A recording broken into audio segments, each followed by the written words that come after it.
माननीय अध्यक्ष जी, उस चर्चा के दौरान जब माननीय नेता सदन जी को जब बोलना था तो हम सब विपक्ष के साथियों की तरफ से उस बात को संज्ञान में लाया गया।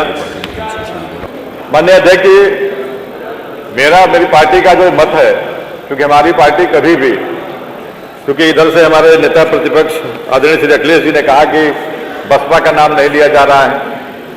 आदरणीय अध्यक्ष जी, बसपा का ये इतिहास रहा है कि बसपा भी किसी भी आपराधिक व्यक्ति को कभी बर्दाश्त नहीं करती है, क्यों नहीं, वो अगर वह उसका सांसद विधायक खुद ही हो, उसके ऊपर भी बहुजन समाज पार्टी की सरकार रहते में कार्रवाई हुई है।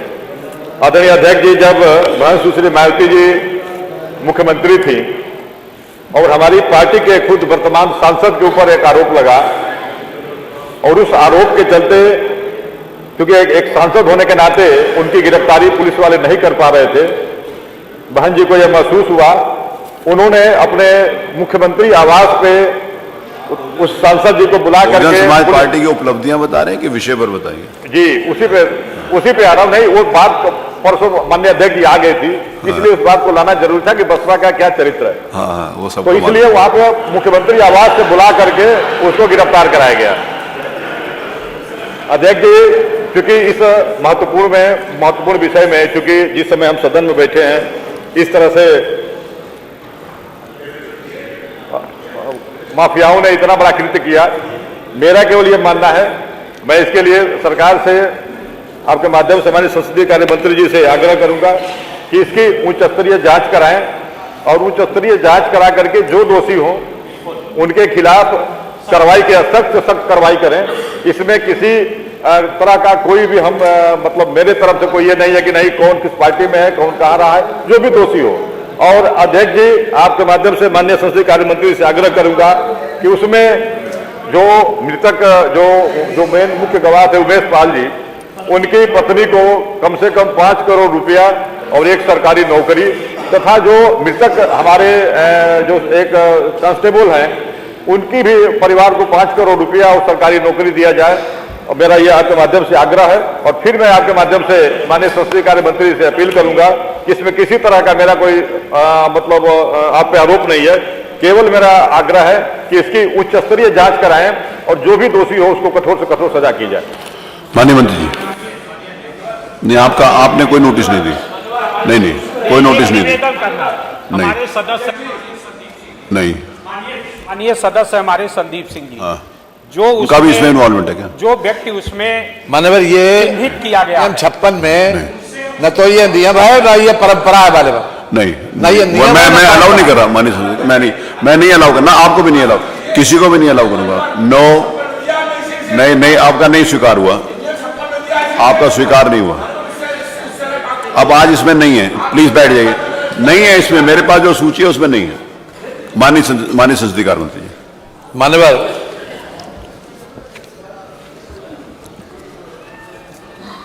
आज नियम 56 के माध्यम से माननीय उमाशंकर जी ने यह विषय उठाया है। मान्यवर, ये अत्यंत दुखद घटना है।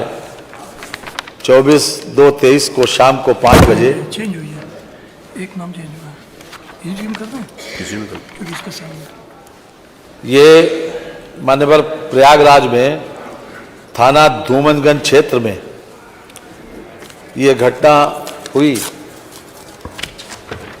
मैं समझता हूं कि हम लोग संचार माध्यमों का संज्ञान सदन में लेते नहीं हैं, लेकिन फिर भी बहुत बड़े पैमाने पर इसको टेलीविज़न पर और अन्यथा इसको बाकायदा दिखाया गया, बार बार इसको, ये घटना किस प्रकार की हुई।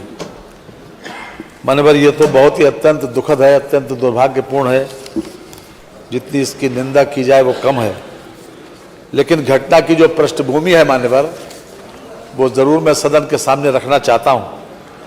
कि 2005 में श्रीमती पूजा पाल, पत्नी स्वर्गीय राजू पाल द्वारा अपने पति की दिनांक 25/1/5 को हत्या के संबंध में अपराध संख्या 34/2005 धारा 147, 148, 149, 302, 307, 506, 120B आईपीसी तथा 7 लॉ क्रिमिनल अमेंडमेंट एक्ट सरकार बनाम अतीक अहमद आदि के विरुद्ध थाना धूमनगंज प्रयागराज पर पंजीकृत कराया गया था, जिसमें इस मुकदमे में जो मृतक हैं कृष्ण कुमार पाल उर्फ उमेश पाल, उसमें एक महत्वपूर्ण गवाह थे।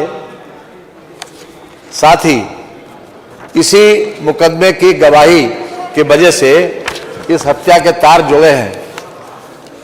वर्ष 2007 में यही कृष्ण कुमार पाल उर्फ उमेश पाल के अपहरण के संबंध में एक मुकदमा मान्यवर और पंजीकृत हुआ, क्राइम नंबर 270/7, धारा 147, 148, 149, 323, 341, 342, 364, 504, 506, 34 IPC व 7 क्रिमिनल लॉ अमेंडमेंट एक्ट, ये भी थाना धूमनगंज में पंजीकृत हुआ। सरकार बनाम अतीक अहमद, यानी जो उसमें मुलजिम थे मुख्य रूप से, वो इसमें भी थे, उसमें अतीक अहमद आदि के विरुद्ध पंजीकृत हुआ। इस अभियोग को मान्यवर जल्दी सुनवाई के लिए मामला उच्च न्यायालय में गया था कृष्ण कुमार पाल के द्वारा, और उसमें 16/1/23 को यह आर्डर हुआ कि 2 महीने के अंदर इसमें ट्रायल कंक्लूड करें। इसके खिलाफ मामला सुप्रीम कोर्ट में गया। 17/2/23 को सुप्रीम कोर्ट ने यह कहा कि 6 हफ्ते में यह ट्रायल पूरा करें। तो मुकदमे में कृष्ण कुमार पाल उर्फ उमेश पाल एवं अन्य सभी गवाहों की गवाही पूर्ण हो चुकी है। कृष्ण कुमार पाल उर्फ उमेश पाल के सुरक्षा के लिए 2 सशस्त्र पुलिसकर्मी गनर दिए गए थे। मानवर ये उसकी पृष्ठभूमि है जिसकी वजह से अभी तक जो विवेचना हुई है उसके आधार के ऊपर ये निष्कर्ष है कि इस घटना के तार उस पृष्ठभूमि से जुड़े हैं, क्योंकि किसी न किसी मर्डर में कोई न कोई कारण जरूर होता है, बिना कारण के मर्डर नहीं होता, इसलिए ये बताना आवश्यक था। साथ ही ये उसमें एक की व्यक्ति की तो डेथ हो गई, एक सिपाही की, संदीप की, लेकिन जो दूसरे सिपाही हैं उसकी भी स्थिति गंभीर बनी हुई है।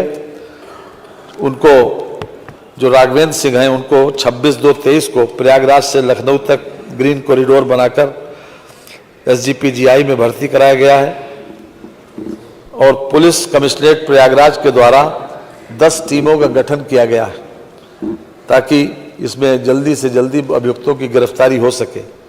इस मुकदमे में जो आपने बताया है, इस मुकदमे में भी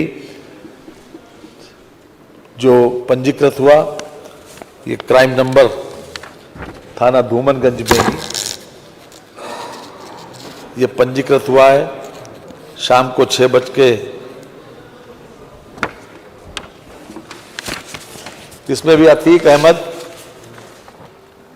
क्राइम नंबर 114/23, धारा 147, 148, 149, 302, 307, 506, 34, 120B IPC, 3 विस्फोटक पदार्थ अधिनियम व 7 क्रिमिनल लॉ अमेंडमेंट एक्ट थाना धूमनगंज प्रयागराज में जो FIR पंजीकृत हुई। मान्यवर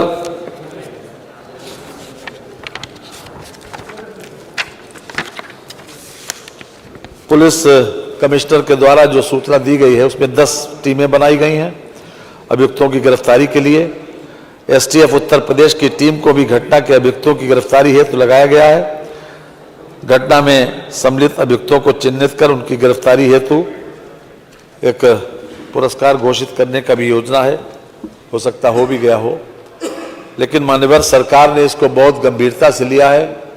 और उस दिन जब ये माननीय नेता विरोधी दल ने ये बात उठाई थी, उस दिन भी माननीय मुख्यमंत्री जी ने इसका संज्ञान लेकर इस बात को कहा था कि हम किसी को भी जो भी उसमें दोषी पाया जाएगा वो छोड़ा नहीं जाएगा, चाहे वो किसी स्तर का व्यक्ति हो और कोई व्यक्ति हो।